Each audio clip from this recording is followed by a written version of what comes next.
De Deus, e abram no Evangelho de Marcos, capítulo 4, versículo 35 a seguir.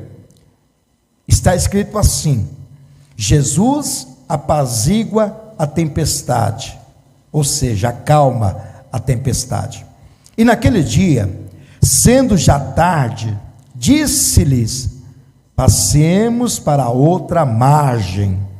E eles, deixando a multidão, o levaram consigo, assim como estava no barco.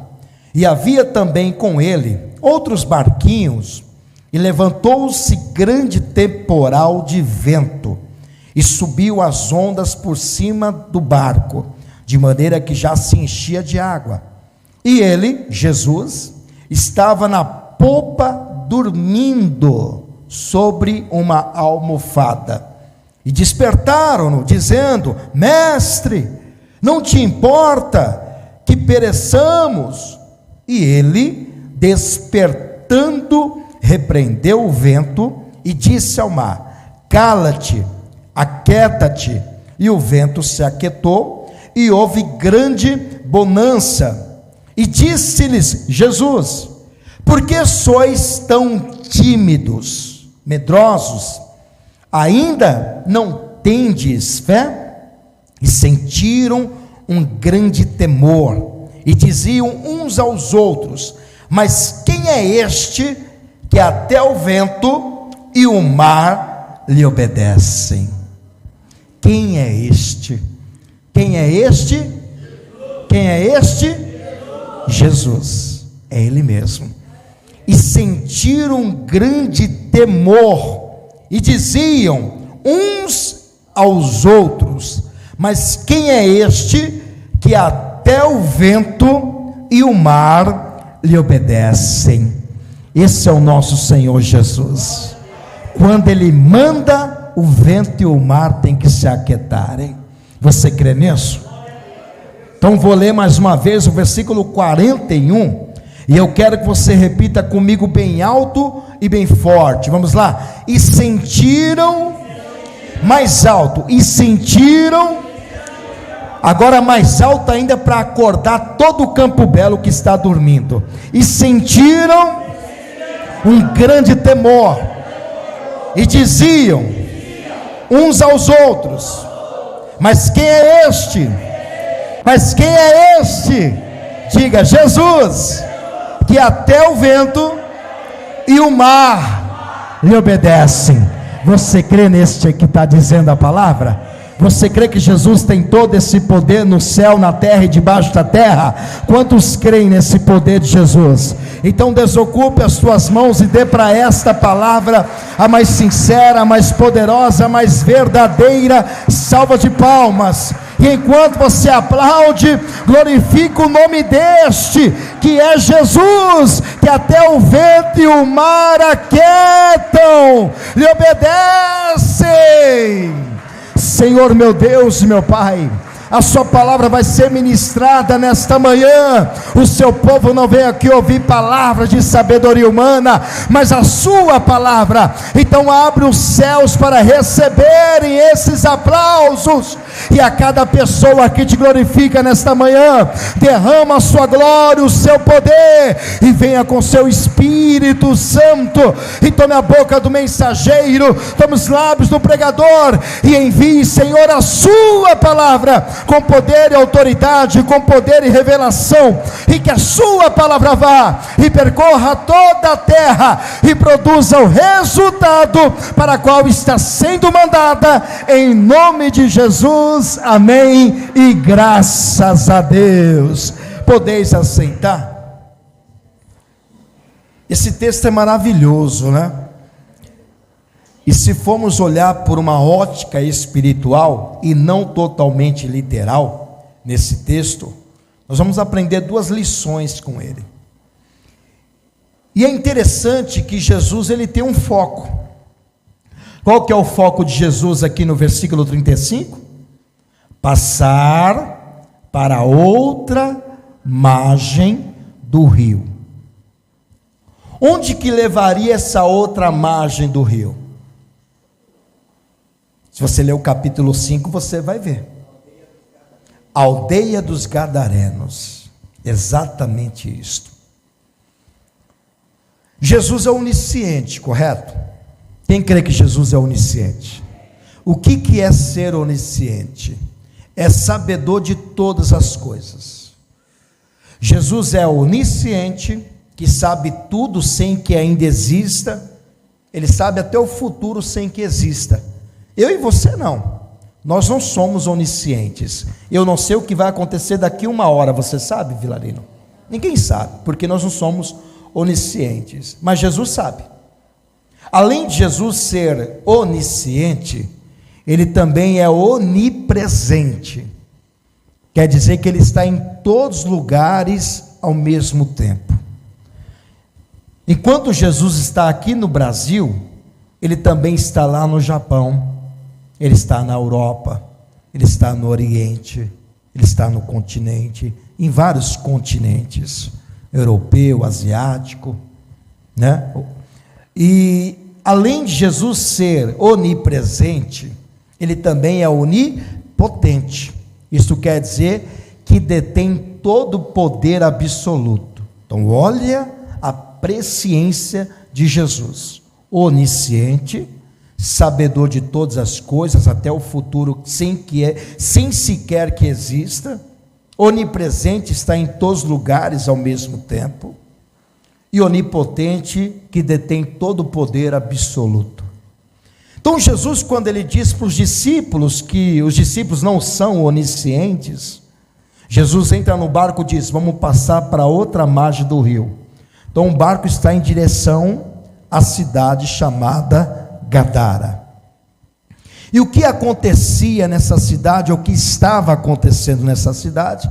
Um tormento muito grande espiritual. Diz a palavra no capítulo 5 de Marcos, depois você leia isto, que lá tinha um gadareno. Gadareno porque morava em Gadara, habitante de Gadara, chamava-se gadarenos, né? Habitante gadareno ou gadareno. E gadarenos ou gadareno, habitantes da cidade. E esse homem, ele possuía uma legião de demônios. Você sabe o que é isto? Legião de demônios é cerca de 6.000 demônios. É pouco ou é muito? Se um demônio faz o estrago na vida de uma pessoa, imagine 6.000 demônios em um corpo só. Pastor, mas cabe tudo isso de demônios? Claro, demônio não tem corpo. Demônio é espiritual. Agora, se fosse fisicamente falando, materialmente dizendo, não caberia 6.000 pessoas num corpo. Nem em certo lugar cabe 6.000 pessoas. Como são espíritos, vão se ajuntando dentro da pessoa. E cada demônio tem uma finalidade, né? Um leva para droga, o outro leva para prostituição, o outro leva para miséria, o outro leva para doenças, o outro leva para a morte. Cada demônio tem uma especialidade. Então cada um atua na sua área.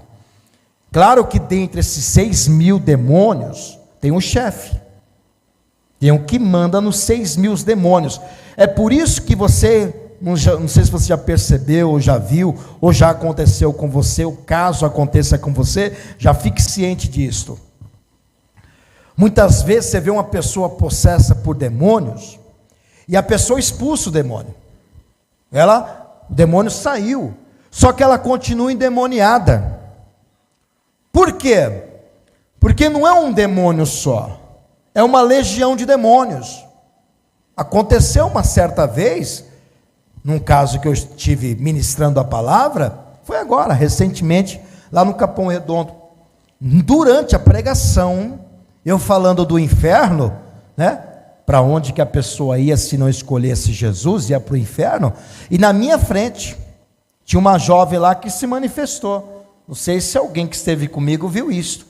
A jovem sentada no banco, assim, menos de 1 metro de mim, o demônio pegou ela no momento da pregação, e justamente quando eu estava falando de inferno, e eu fui lá expulsar o demônio. Eu expulsei, ficou normal, depois ela voltou no seu estado demoniada, com os dedos atrofiados, com os olhos virados, Ela caiu em cima de uma criança lá, começou a ranger. Aí eu já vi que não era demônio, já era uma legião, porque senão eu teria que ficar expulsando o demônio 6.000 vezes. Então imagina se eu tiver que expulsar um por um, vai levar-se tempo. Então o que eu falei? Eu quero o maior que está aí dentro, eu quero o líder desses demônios que estão aí, e eu quero o maior, e agora no nome do maior, do que é maior que eles, que é Jesus Cristo, eu repreendo agora, eu mando embora todo tipo de legião, todo demônio que estiver aí dentro, saia, vai para o abismo e nunca mais volte. Pum, ela voltou no seu estado normal. Então muitas vezes acontece isso, da pessoa, não é que a pessoa não tem poder para expulsar demônio, porque o demônio tem que sujeitar diante da autoridade do nome de Jesus. Diz a palavra que no nome de Jesus, os céus, a terra e debaixo da terra se curvam diante desse nome. Só que muitas vezes é legião, e não sai assim facilmente, e a pessoa tem que mandar vir o maior que está dentro da mulher, ou dentro do homem, o maior que está perturbando essa vida, e aí manda o maior, junto com os menores vão sair, porque sempre tem um líder, né? Um príncipe, como aconteceu nesse caso. Esse gadareno aqui, ele possuía 6.000 demônios, e Jesus tinha esse foco, de acabar com a ruaça que estava acontecendo na cidade de Gadara, e diz a palavra que esse homem era tão cruel, que ele perturbava a cidade, morava nos sepulcros, saía de noite e de dia gritando pelas ruas. Imagine como é que era essa cidade, ninguém saía para a rua. Os moradores dessa cidade se tornaram reféns nessa cidade. Imagine alguém dizendo, vai lá na cantina, vai lá no mercadinho comprar algo para mim. Eu não vou não, o gadareno está lá. Ninguém saía, todo mundo era refém desse demônio, ou desses demônios, desse homem, gadareno possesso por legião. E quando conseguiam amarrar ele no seu estado normal, diz a palavra que os demônios, ou os legiões de demônios, possuía nele, a legião, que ele quebrava as correntes e as cadeias. Então ninguém conseguia amanietar, amarrar esse homem, nem com corda, nem com corrente, nem com cadeias. Ele quebrava tudo. E geralmente é assim, quando uma pessoa está possessa por demônios, não adianta você querer lutar contra ela, que você vai perder feio. Não é na força do braço, não é amarrar a pessoa, não é bater na pessoa, é no nome de Jesus que você expulsa o demônio. Não adianta você pegar força, você vai apanhar do demônio. O demônio quebrava correntes. Então esse gadareno, ele dominava essa cidade.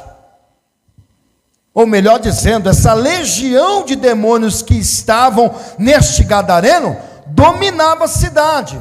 E como Jesus é onisciente, como eu bem disse para vocês, ele sabendo o que estava acontecendo naquela cidade, e ele não havia chegado até lá, mas ele havia dado uma ordem, entre no barco, e passemos para a outra margem do rio.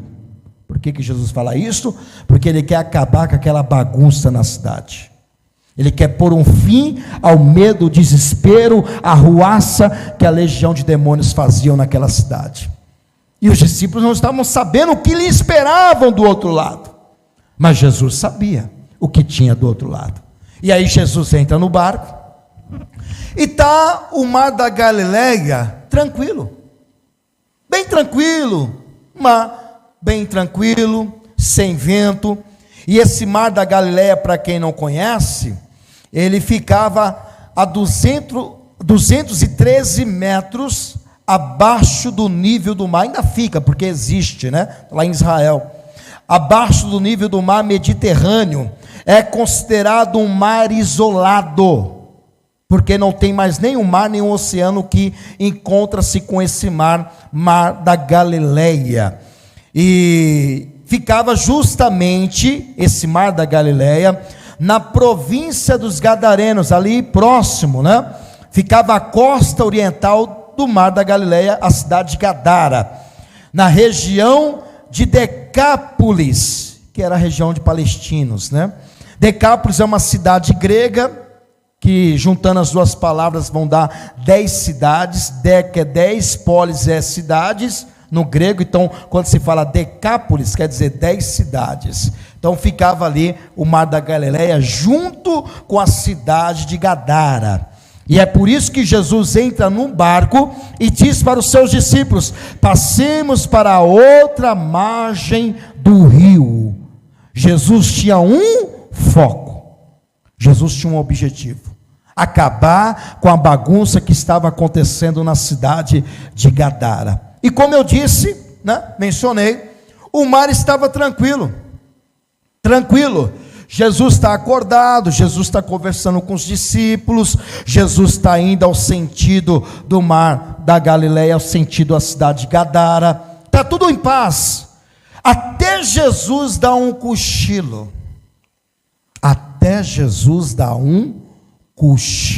e o que acontece quando Jesus vai para a popa do barco? Levanta-se um vento. Por que o vento não levantou quando Jesus estava acordado? Por que o vento vai se levantar justamente quando Jesus vai se deitar? E se você for ver, diz a palavra que Jesus estava dormindo na polpa do barco. Quem que você acha que levantou esse vento? Quem que você acha que tentou afundar esse barco? Por que Satanás? Porque Satanás já estava vendo onde que o barco estava chegando, na cidade que ele dominava. Você acha que o diabo quer perder território? Você acha que o diabo quer que Jesus chegue e leve a luz e acabe com as trevas? Então o diabo, ele não é onisciente não é onisciente, é só Jesus. Mas diz a palavra que o diabo fica ao nosso derredor. Então você acha que ele não estava ao derredor de Jesus? Você acha que o diabo não estava ao derredor do barco? Você acha que o diabo não estava ao derredor dos discípulos? Enquanto Jesus estava acordado, estava tudo normal, estava tudo de boa. Mas quando Jesus vai pegar num cochilo, é a hora que a provação acontece. Esse vento que diz aqui é um vento de tempestade seca, tá? É um vento que tem uma proximidade de velocidade de 117 quilômetros por hora. Imagine a força desse vento. O barco indo sentido a cidade de Gadara, e o vento vindo empurrando o barco. O barco indo e o vento vindo. Imagine a luta. E aqueles barcos antigamente não são como os barcos de hoje, que você põe um motor e não, o barco é na vela mesmo. Então imagine Jesus indo com os discípulos sentido a Gadara, e o vento soprava contra. O vento não era a favor, o vento era contra. E os discípulos dentro do barco desesperados, achando que iriam o quê? Morrer, desesperado, e Jesus lá na popa do barco dormindo. Quem é que dorme com vento e com água entrando dentro do barco? Fala sério, você acha que Jesus estava dormindo? Você acha que o guarda de Israel dorme? O Salmo 121 diz que o guarda de Israel não dorme, nem tosquenejará aquele que te guarda. Ou seja, o guarda de Israel não pode vacilar. Então Jesus não estava dormindo, ele estava provando a fé dos discípulos. E o vento contrário, ou seja, Jesus tinha um objetivo: chegar na cidade de Gadara, mas o diabo também tinha um foco: acabar com Jesus e com seus discípulos, porque senão Jesus iria acabar com a sua farra na cidade de Gadara. Então Jesus sabia que o diabo estava lá, e o diabo tentou contra o barco, ou seja, onde Jesus estava, o diabo também estava. Você já reparou nisso? Onde Jesus está sempre o diabo também. Você já viu isso? Já reparou nisso? Lá no céu, Jesus estava, e o diabo também estava lá, viu? estava lá que houve uma guerra no céu, que o diabo e seus anjos caídos, que se tornaram demônios, espíritos malignos, foram expulsos do céu por uma batalha que houve lá por causa de Miguel. Miguel destruiu, mandou embora Satanás e os seus anjos caídos. Então Jesus estava lá, e o diabo também estava lá. E quando Jesus nasce, o diabo também está lá. Você sabia disso? Não é à toa que levantou-se um decreto de Herodes, que mandou matar toda criança abaixo de 2 anos. Por que Herodes montou esse decreto? Por que Herodes levantou um decreto de acabar com todas as crianças que tinham 2 anos para baixo? A fim de pegar quem? Jesus. Não é que ele tinha raiva de crianças, ele queria pegar Jesus, porque ele sabia que o rei havia nascido. E como disse, um rei haveria de nascer em Belém. E Herodes achou que ia perder o trono. Peraí, um rei vai nascer? Então tem que matar esse rei, senão vai ser competidor. E aí montou um decreto para matar todas as crianças abaixo de 2 anos. Aí José, avisado por um sonho, pegou Jesus e levou para onde? Para o deserto. Deus entrou no sonho de José: José, levante agora, pega o seu filho, pega a sua esposa e saia, porque Herodes vai matar todas as crianças. E correu para o deserto, e Jesus foi crescendo por lá. E quando voltou para Nazaré, a cidade que ele cresceu. Ou seja, estava o diabo lá no momento do nascimento de Jesus. E não somente isso, quando Jesus se batizou, quem que apareceu para Jesus lá no deserto? O diabo também. Você está vendo? Onde Jesus está, o diabo está sempre ali. Por isso que ele está ao nosso derredor, bramando como leão, buscando a quem possa tragar. Aí Jesus se batiza, a primeira coisa que acontece, Jesus foi impelido pelo Espírito Santo ao deserto para ser tentado durante 40 dias. E quem estava tentando Jesus? O próprio Satanás. Aí Jesus começa o seu ministério de milagres, mas diz a palavra que o diabo também estava ali durante o ministério terrestre de Jesus. Está lá em Atos 10:38. E assim também o diabo não somente estava no céu com Jesus, não estava somente no nascimento de Jesus, não estava somente durante o ministério de Jesus, mas também estava durante a amizade que Jesus tinha com um dos seus discípulos. Quem foi ele? Judas Iscariotes. O diabo também estava ali na amizade de Jesus com Judas Iscariotes. Você está vendo? Onde Jesus estava, o diabo também estava. Estava impondo-se contra a vontade de Jesus. E na crucificação, quem que você acha que o crucificou? Jesus. Ainda que foi a permissão de Deus, mas quem que você acha? Foi Judas que vendeu Jesus. E colocaram Jesus numa cruz. E o próprio Jesus diz em Apocalipse capítulo 1, verso 18: fui morto, mas eu estou aqui vivo para todo sempre, e tenho as chaves da morte e do inferno. Na crucificação, o diabo também estava lá. Você já reparou? Onde Jesus está, o diabo também está. Ou seja, a vontade de Jesus é fazer o bem, mas a vontade do diabo qual que é? Fazer o mal. E a tempestade que se levantou aqui contra Jesus foi a própria tempestade levantada por Satanás. Não foi Jesus, não foi Deus que levantou aquela tempestade, não foi uma coisa natural, fenômeno da natureza, porque esse fenômeno só vai ser levantado quando Jesus está dormindo. E diz a palavra, e de repente veio uma tempestade de vento. De repente. Você está vendo que tudo tem um cunho espiritual? A gente precisa entender o mundo espiritual. Muita gente não conhece o mundo espiritual, acha que é uma coincidência, não é coincidência nada. Tudo tem livramento de Deus, como também tem a mão de Satanás querendo destruir a pessoa, querendo acabar com os sonhos, projetos que a pessoa tem. Porque o projeto que Deus coloca no coração, o diabo tenta impor. Jesus tinha um foco de chegar do outro lado da margem do rio e acabar com aquela cidade que estava tendo tormentos espirituais e estava sendo bagunçada por legião de demônios. Jesus queria pôr um fim àquele sofrimento daqueles moradores, mas o diabo não queria isto. Não é à toa que quando Jesus pisa o pé, o gadareno sai ao encontro de Jesus e diz: por que vieste nos atormentar? O demônio falando para Jesus que veio atormentar. Quem está atormentando na verdade aí? É o demônio que está atormentando a cidade, é a legião de demônios.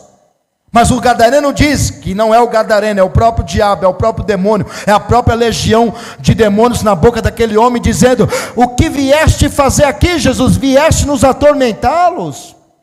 Atormentar, ele que está atormentando a cidade. Então Jesus tinha um foco, tinha um propósito, mas o diabo também tinha um propósito. E qual é o propósito do diabo? É paralisar a sua fé. Este é o foco do diabo, paralisar a sua fé. Qual foi a primeira coisa que os discípulos pensaram quando o barco estava entrando água nele? Vamos morrer. Você vê que a primeira coisa que a pessoa pensa em meio de uma circunstância adversa, uma situação ruim, a pessoa só pensa na desgraça. Já reparou? Que ninguém pensa no bem, só pensa no coisa pior. Você pode ver. Vou te dar alguns exemplos aqui. De repente a pessoa está vivendo muito bem, está feliz, está alegre, vivendo com saúde, muito bem, para ela está tudo normal. Aí quando ela vai fazer um exame médico, aí o médico vai lá, diagnóstica, encontra um câncer já em fase avançado, e diz para ela que ela tem pouco tempo de vida. Olha, você está com uma doença incurável, viu? Você não sabia disso não? Ela não, está vivendo muito bem. Mas você está com um câncer incurável. E esse câncer já invadiu todo o seu organismo, já avançou pelo seu organismo. Já não tem mais como matar esse câncer. E o seu tempo de vida é curto. Ou seja, o que a pessoa já pensa? Que vai morrer. Porque o médico já definiu isso para ela. Ela não pensa que Jesus cura o câncer. Ela se esquece que Jesus é o Yahvé Rafá, o Deus que sara, o Deus que cura. Ela esquece do poder de Deus, mas se concentra na doença. É na doença que a pessoa se concentra. Porque quando ela não encontrou a doença, estava vivendo muito bem. E é por causa disso que a pessoa antecipa a sua morte. Você vê pessoas morrendo rápido quando encontra uma doença. Porque o medo de morrer sobrevém. É por isso que a palavra de Deus disse lá, Jó diz assim: o que eu me receava me veio, e o que temia me aconteceu. Jó tinha medo de perder tudo aquilo, ficar miseravelmente pobre. Jó tinha medo de ficar doente. Tudo que ele tinha medo aconteceu. Ele era um homem rico, milionário, o homem mais rico do Oriente. Mas ele tinha medo de perder tudo aquilo, e o medo lhe fez ele perder tudo. O medo paralisa a fé. Vou te dar mais um exemplo. Imagina aquela pessoa que trabalha numa empresa, um setor D, mas lá no setor A está demitindo as pessoas na empresa. Demitiu um funcionário, demitiu outro, e a pessoa trabalha num outro setor, não tem nada a ver com aquilo. Aí ela ouve, falar assim: olha, você ficou sabendo lá no setor A que a empresa está mandando embora? Ela: não, está mandando um monte de gente ir embora em tal setor. A pessoa diz: ai, será que eu vou ser mandado embora também? Olha o medo de ser mandado embora. Vai ser mandado embora sim. Vai, porque já está trazendo à existência aquilo que não existe. Não vai nem chegar lá, mas você já está trazendo a existência que vai chegar lá. Você está entendendo? O medo é uma fé contrária. Assim como a fé produz resultado, o medo também produz resultado. E você pode ler, segundo alguns historiadores, eu não sei se é verdade ou é mentira, eu não li, mas diz que tem 365 vezes a palavra escrita: não temas. Por que você acha que Jesus falou não temas 365 vezes? A palavra de Deus 365 vezes não temas quer dizer não tenha medo. Porque Jesus sabia que o medo paralisa a fé. Como no pai lá, o Jairo. Você lembra da filha que ele morreu, a filha de Jairo? E muita gente disse para Jairo: Jairo, não tem mais o que fazer, não incomode o mestre, deixa o mestre embora, porque a sua filha já morreu. O que Jesus disse para ele? Jairo, não temas, crê somente. Ali poderia ter medo aquele homem, porque a sua filha já havia morrido, ela não estava doente, já tinha partido dessa terra, mas mesmo assim Jesus disse: não temas, creia somente, não temas. Então o medo paralisa a fé. Assim como Jó tinha medo, tudo que ele temia lhe aconteceu. Então o diabo trabalha pelo medo, o medo faz paralisar a fé. O diabo soprou aquele vento, aquela tempestade de vento, para colocar medo nos discípulos, e a intenção dele, claro, era matar todo mundo naquele barco. O barco sobre as águas não afunda, mas as águas dentro do barco afundam, e o vento era contrário. Jesus querendo ir para a margem da cidade de Gadara, e o vento soprando contra. Pastor, mas aquele vento foi do diabo? Claro, não tenho dúvida nenhuma. O diabo usa fenômenos da natureza para destruir a pessoa, acabar com alguém. Você não lembra da história de Jó? Os 10 filhos de Jó, que estavam fazendo banquete na casa do primogênito? Conhece essa história? Está lá no livro de Jó, capítulo 1, versículo 19. Você lembra o que aconteceu? Veio um vento forte do oriente, soprou nas colunas da casa, e todos que estavam dentro da casa morreram. Os 10 filhos de Jó, filhos e filhas, todos morreram. Quem que você acha que soprou aquele vento? Não foi Deus que soprou aquele vento, não foi uma coisa natural, fenômeno da natureza, como a ciência explica. Foi o próprio Satanás, o próprio diabo, porque o diabo pediu permissão para Deus tocar na vida de Jó, e ele tocou com fogo, consumiu tudo que Jó tinha pelo fogo. O fogo que caiu do céu não veio de Deus, como os empregados de Jó havia dito: olha, fogo de Deus caiu do céu e consumiu tudo. Não era fogo de Deus, era o próprio Satanás fazendo o fogo cair, porque quem estava agindo na vida de Jó não era Deus, era o próprio Satanás. Aqui, inclusive, o próprio Satanás colocou vento para tentar parar esse barco. E aí Jesus levanta, e olha para os discípulos, porque ele foi acordado. Você se lembra qual foi a primeira coisa que Jesus disse? Para os discípulos, você se lembra o que ele disse? Você se lembra disso? Ele disse: tenha calma. Não foi assim que ele disse? Tenha calma. Para que tanto desespero? Jesus não falou calma. Jesus disse: por que temais, homens de pequena fé? Está vendo aí? Espera aí. O que o diabo queria paralisar deles? A fé. A fé. Porque temais, medo, temais, homens de pequena fé. O diabo queria paralisar a fé deles. É por isso que eu julgo dizer que quem tem fé não tem medo. Tenho certeza disso. Quem tem fé não tem medo. Por quê, pastor? Porque a fé paralisa o medo. Pastor, eu tenho medo. Então você não tem fé. Não tem como andar as duas coisas juntas. Ou você tem fé, ou você tem medo. Ou você crê, ou você não crê. É isso que Jesus disse: homens de pequena fé, porque duvidastes, ou porque temais? Você não pode temer. O diabo, ele trabalha no medo, no desespero da pessoa. E se Jesus tivesse dito para os discípulos: acalma-te, fique tranquilo, ainda que a pessoa esteja num momento muito difícil, como eu estou orientando esse casal, para que eles não percam a fé, porque está tendo medo ali na situação que eles estão vivendo, uma situação muito difícil, mas eles não podem temer, porque se eles temer, o que eles estão pensando? Só em coisa ruim, e tudo que pensar, vai lhe acontecer. Vai ou não vai? Porque o medo é chamar a existência de coisas ruins. Quando a pessoa tem medo, ela tem medo de morrer, ela tem medo de a porta não se abrir, ela tem medo de tal coisa, aquilo que ela teme vai lhe acontecer. É simples, porque ela está chamando a existência daquilo que não existe. E a fé é assim. A fé diz, ora, a fé é o firme fundamento das coisas que se esperam e a prova daquilo que não se vê.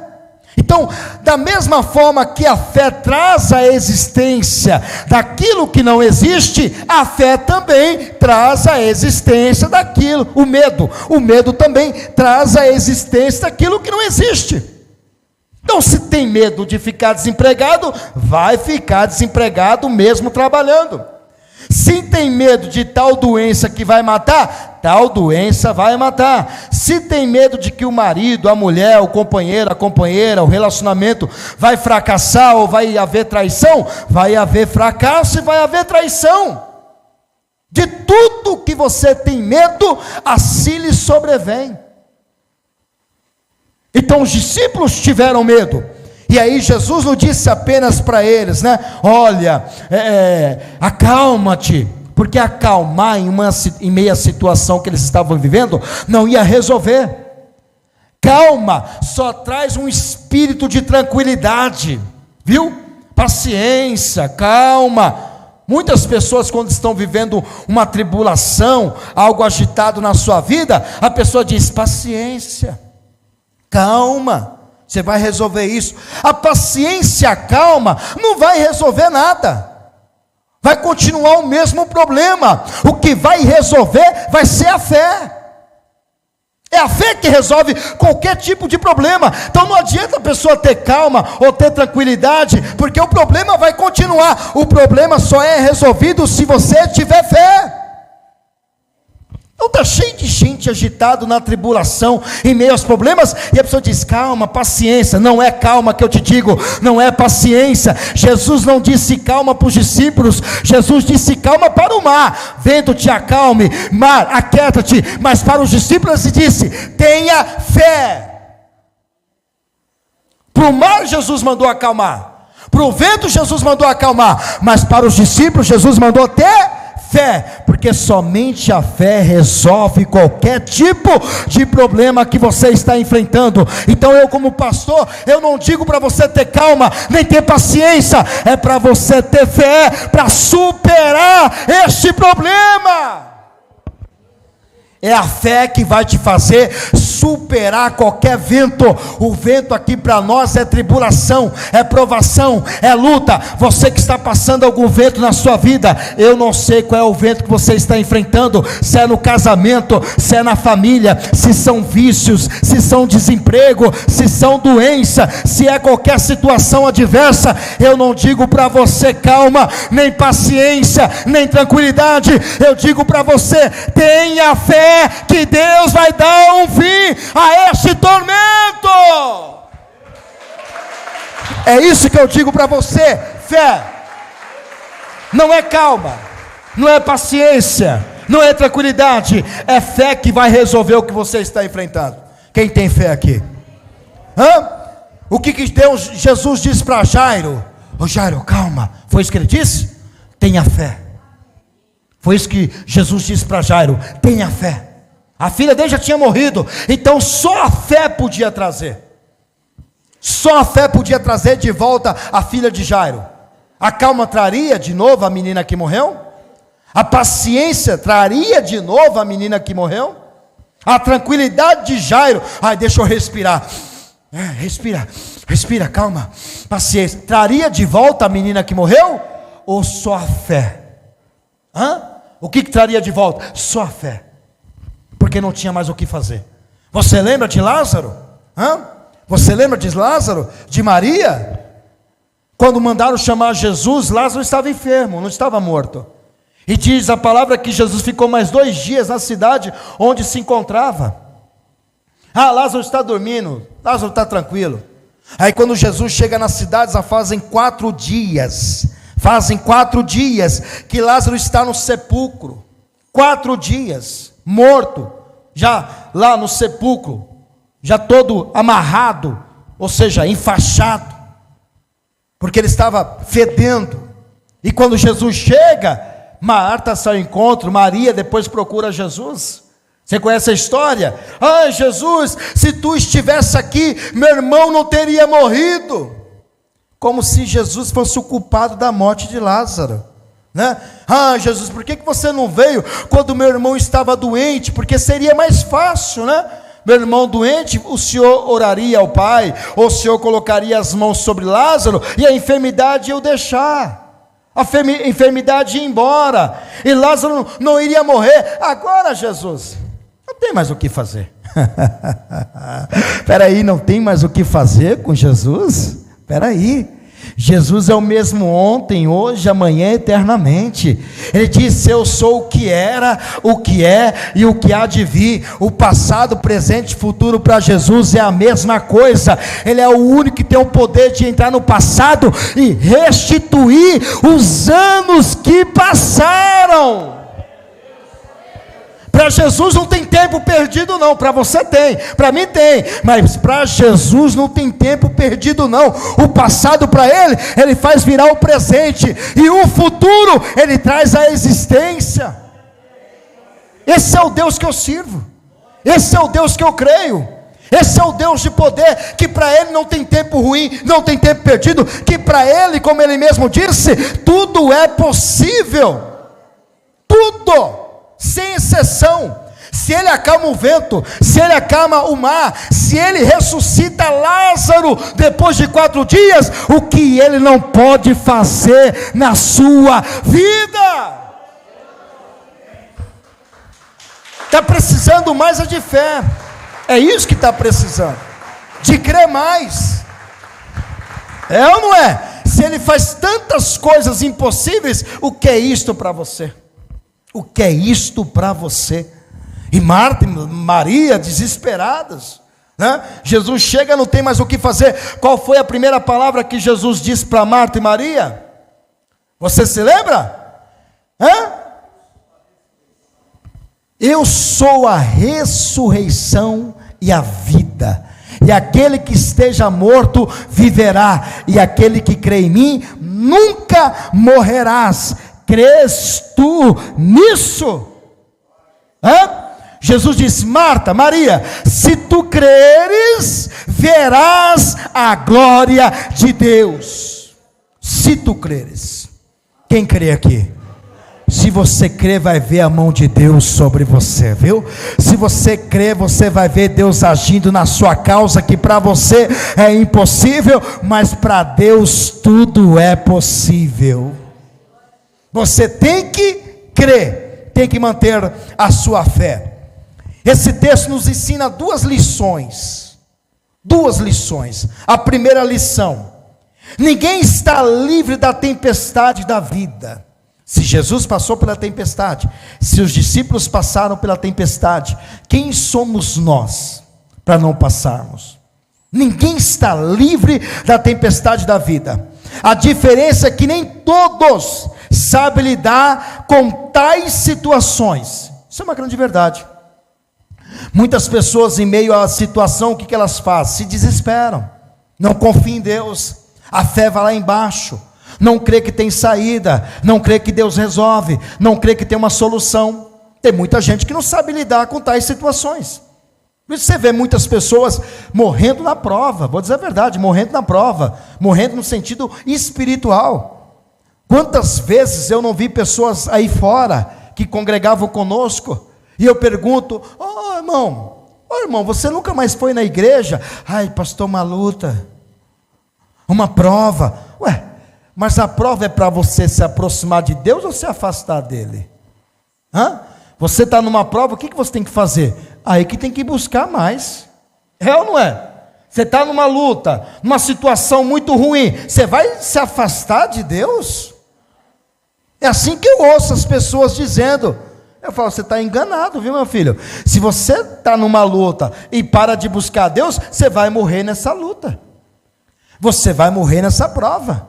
Você é aí que tem que buscar mais ainda Deus, viu? Tem situações que nos sobrevêm para nós buscarmos mais a Deus, orarmos mais, jejuarmos mais, buscar no monte, subir o monte, orar ao Senhor, ouvir mais louvores, meditar na palavra. Eu sempre falo que as situações que nos sobrevêm é para provar a nossa fé, porque se tiver tudo normal, como é que você vai pôr a sua fé em ação? Como é é que você vai exercer sua fé vivendo um cenário comum, que tudo está de acordo como você quer? Como você vai pôr a fé em ação? Você pode pegar o Hebreus capítulo 11, que fala a galeria dos heróis da fé, veja como é que eles puseram a sua fé em ação, em momentos difíceis. Em momentos difíceis, eu falei aqui numa sexta-feira, que a fé não pode vacilar, a fé não pode oscilar. Imagine se a fé de Noé tivesse vacilado na hora que ele estava dentro da arca. Imagine, o dilúvio, 40 dias, e águas e mais águas, tanto do céu como dos mares, tudo se romperam, encheu a cidade, e Noé estava dentro da arca com seus filhos e os animais, casal de cada espécie de animal. Imagine se Noé tivesse aberto a janelinha da arca e olhado aquele monte de água e tivesse pensado: ai, e se essa arca afundar?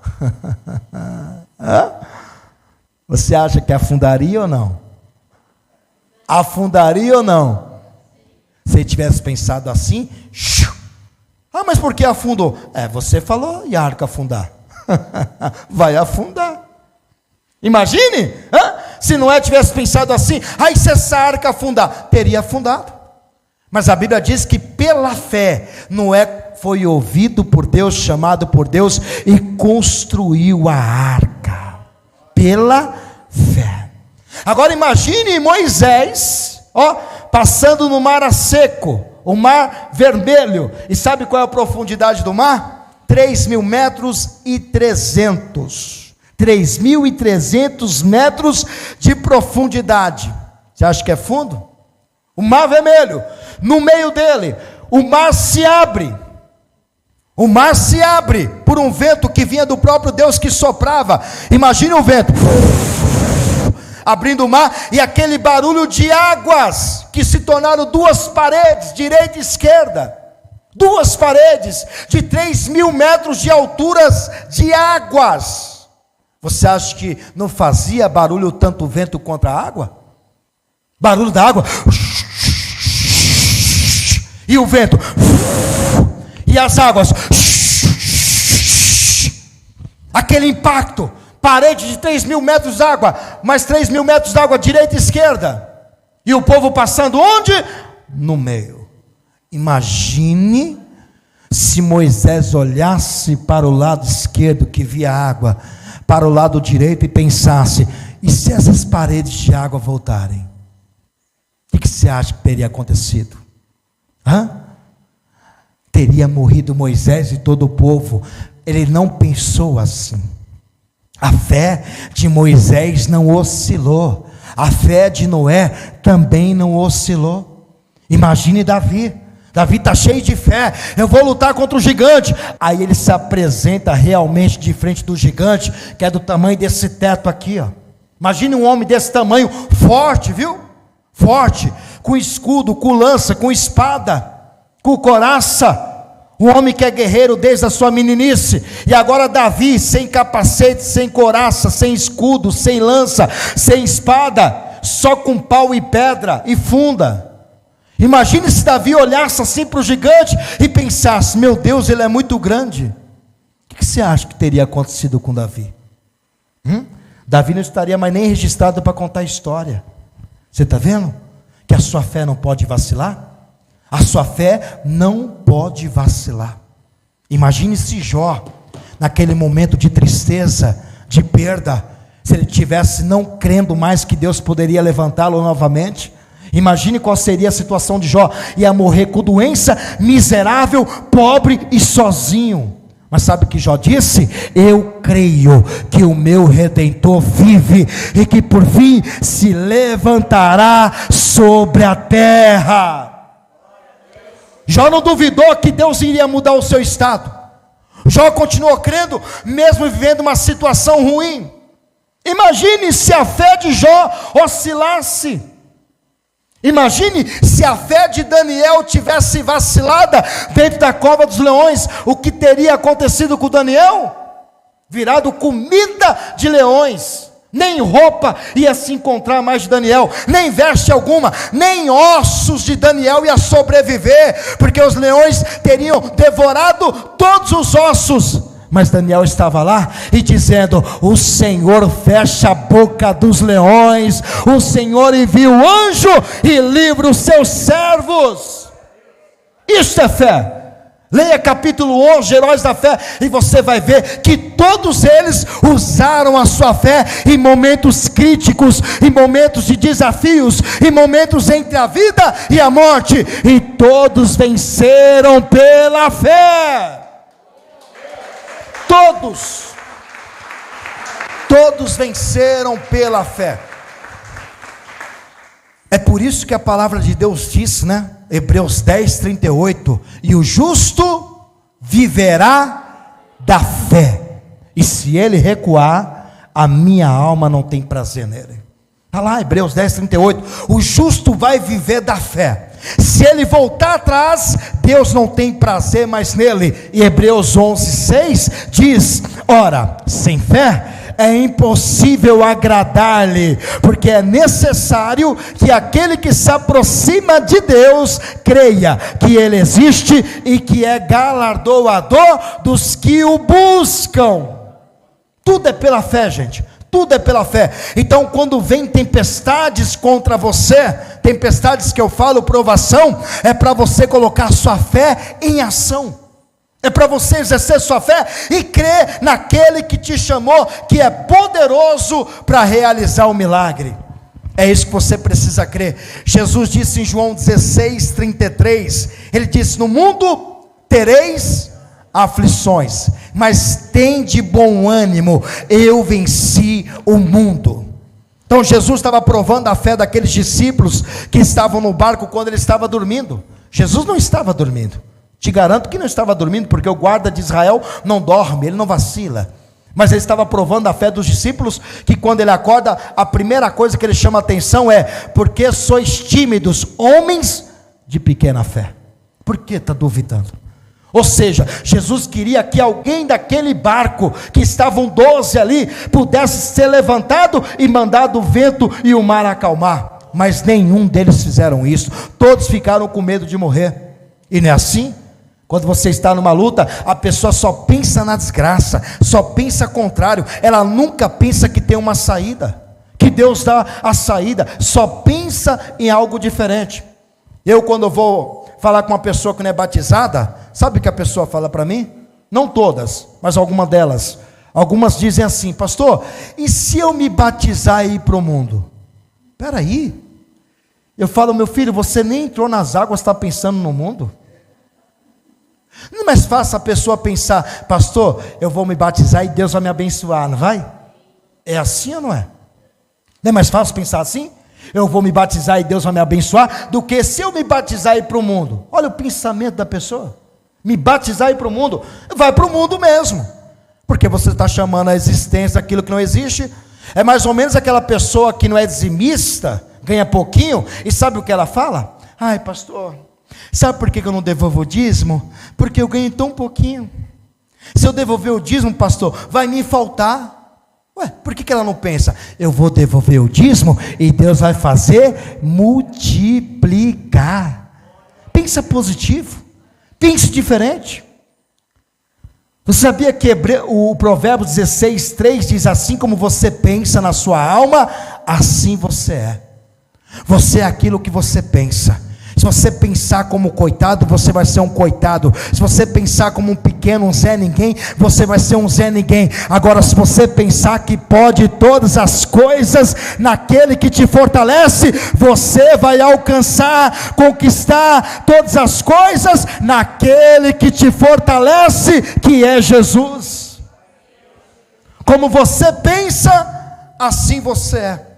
Então Jesus disse: no mundo tereis aflições, mas tem de bom ânimo, eu venci o mundo. Quando a tempestade vier, você tem que estar de pé, com força para superá-la.